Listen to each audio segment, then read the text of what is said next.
such muscle.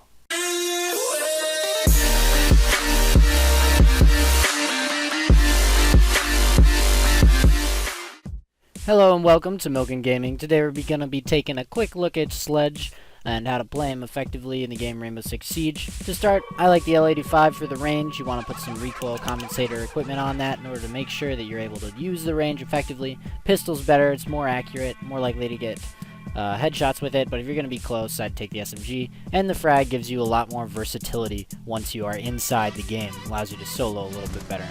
So when you're playing a Sledge, one of the things you're going to want to note is your use of long hallways and openings. So here you can see that I'm trying to engage on the enemy in the bomb site from a great distance away here. I do almost get a pick on Rook as he's moving up because of the range play. And it's really impressive that he's not dead right now. That might have been some Ubisoft lag.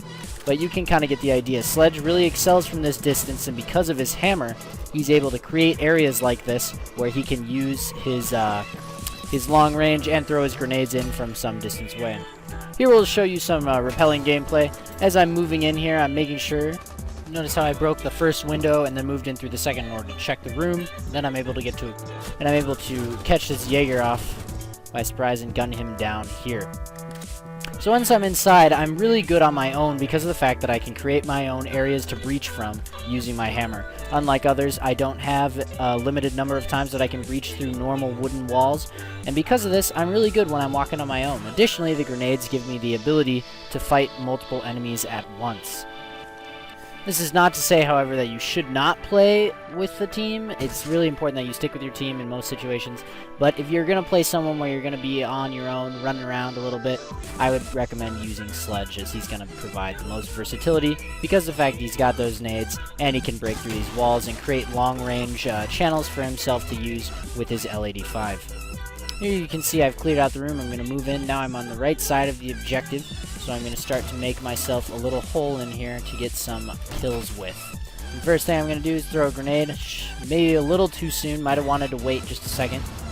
But I do totally miss this kill somehow. But because of the fact that I have those grenades, I'm able to get the second kill and get an injure on someone else, I believe. Or wait, it was all the same guy. But I'm able to do that because of the fact that I have these lanes of fire that I'm able to use.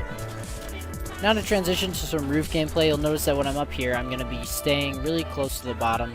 That's just a normal thing, but it's also important to note that with Sledge, you really are trying to stay towards the back of the cover that you're using, or as far away from the enemy as possible because of your range, especially if you're outfitting yourself with the sight that I have on. It's just going to be really hard to engage targets at a closer range. So we'll skip ahead a little bit here to some more team-oriented gameplay. You'll notice that below me, my teammates are pushing up the stairs, and I'm trying to provide support for them. And as they push in, he is going to start taking fire almost immediately. So I am going to provide support from the back, using my range as an advantage, and noticing that he needs some help pushing up onto these this barricade here. I'm going to move up and take it out for him. So beyond moving around and creating areas for his teammates to shoot through, Sledge can also be used to really effectively support his teammates in a firefight. So you can see here, we are able to effectively take down Jaeger because there is two of us and my damage output is so high. And when we're moving up on positions together, me and Thermite here are able to take it effectively because of the fact that I have these grenades in order to clear enemy positions and force movement. Now, my buddy is getting shot up here, being like my tank. And that is essentially what you want to happen because of Sledge's range and his high DPS with the L85. He's able to really get in there and effectively take out opponents. Even after my teammate does go down here, I am able to continue holding the position because of the fact that I have this range, and by effectively applying it on certain lanes, I'm able to pretty much take out enemies without much of a threat to myself. This is kind of the style that I prefer to play Sledge as. Now that I have the upstairs clear and I see my buddies pushing in on the bottom, I'm starting to think about if I should be pushing down the stairs.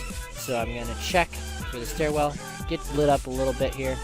So I know then that the site is going to be at least a little bit more clear, having only two people on it. So I'm going to push in now and try to get to that hostie.